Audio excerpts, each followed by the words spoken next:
Saudaraku yang terkasih dalam Tuhan, kita ketemu lagi di Suara Gembala yang kita sama-sama belajar firman Tuhan pada saat ini. Saya belajar, saudara juga belajar, kita mau sama-sama belajar tentang firman Tuhan supaya hidup kita semakin berkenan di hadapan Tuhan. Firman Tuhan pada saat ini saya berikan judul Roh yang Berkuasa. Mari sama-sama kita akan baca di dalam Kejadian pasal yang ke-41 ayat yang ke-37 mulai. Usul itu dipandang baik oleh Fir'aun dan oleh semua pegawainya.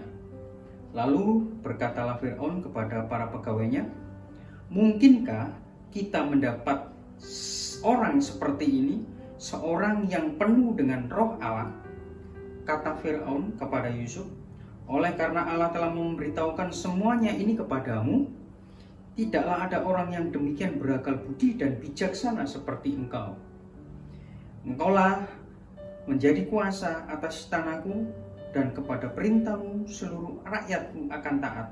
Hanya tahta inilah kelebihanku daripadamu." Saudaraku, kisah tentang Yusuf sudah sampai pada Yusuf dipanggil oleh Fir'aun dan disuruh mengartikan mimpi. Setelah mimpi-mimpi itu diartikan semua dan didengar oleh Raja Fir'aun, berkatalah Raja Fir'aun kepada Yusuf.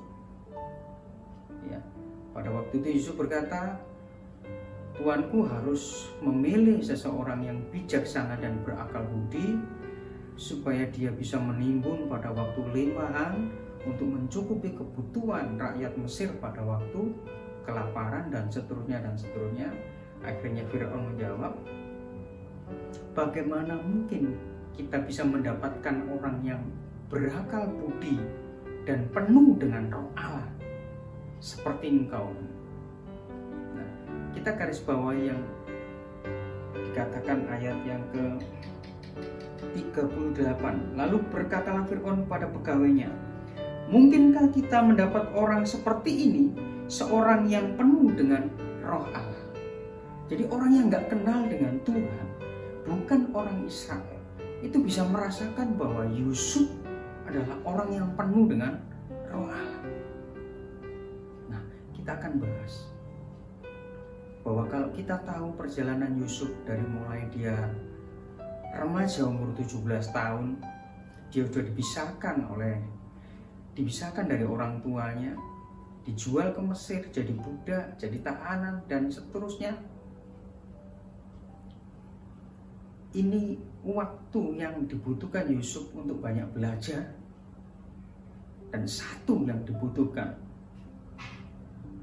yang membuat Yusuf bisa berhasil sedemikian rupa adalah apa, saudaraku yang terkasih dalam Tuhan? Bahwa ada roh Allah di dalam hidup Yusuf. Kita akan baca 1 Samuel pasal yang ke-16 ayat yang ke-13. Demikian bunyi firman Tuhan. "Samuel mengambil tabung tanduk yang berisi minyak itu dan mengurapi Daud di tengah-tengah saudaranya. Sejak hari itu dan seterusnya berkuasalah roh Tuhan atas Daud, lalu berangkatlah Samuel menuju Rama." Daud pada saat sekitar umur 17 tahun juga diurapi Samuel untuk menjadi raja. Tetapi apakah Daud langsung menjadi raja? Tidak, saudara. 13 tahun dialami Daud, dikejar-kejar Saul untuk dibunuh, dan seterusnya mengalami peperangan demi peperangan. Dia harus lari dari istana Saul, dia harus terpisah dari keluarganya, seperti juga yang dialami Yusuf. Yusuf diberikan mimpi oleh Tuhan menjadi penguasa. Dikatakan bulan, matahari dan bulan dengan ke-11 bintang tunduk sujud kepada dia. Sudah diberikan Tuhan mimpi bahwa dia akan menjadi seorang pemimpin besar. Tetapi apakah Yusuf langsung jadi penguasa? Tidak. Ada proses yang harus dijalani. Nah, menjalani proses demi proses dengan rentang waktu yang tidak sedikit, waktu yang tidak bisa dikatakan lama, 13 tahun kurang lebih.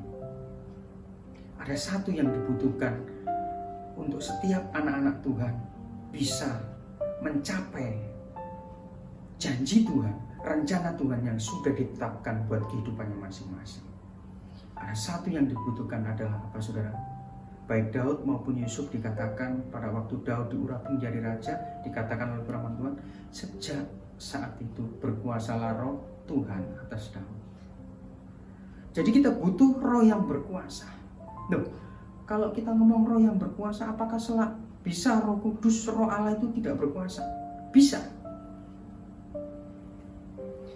Roh Kudus yang ada di dalam diri kita ini tidak akan ada kuasanya pada saat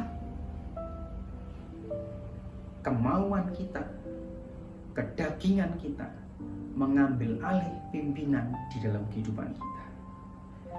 Karena kita diciptakan, kita mempunyai kehendak bebas. Tuhan gak pernah maksa kita. Dia gak bisa maksa, Roh Kudus gak bisa maksa kita. Kalaupun kita milih untuk jalan dengan jalan kita sendiri, dia akan undur. Dia gak paksa kita. Tetapi dia akan berkuasa, mulai timbul kuasanya pada saat kita merendahkan diri.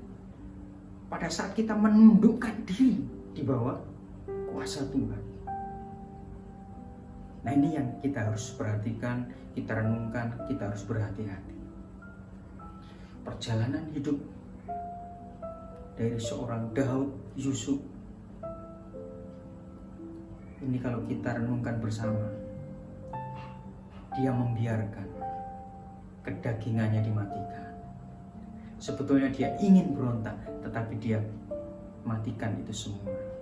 Dia mau jalankan apa yang dimau Tuhan. Itu artinya apa, saudara? Kita memilih untuk melakukan kebenaran. Kita memilih untuk Roh Allah, Roh Kudus yang ada dalam hidup kita ini berkuasa. Berkuasa apa?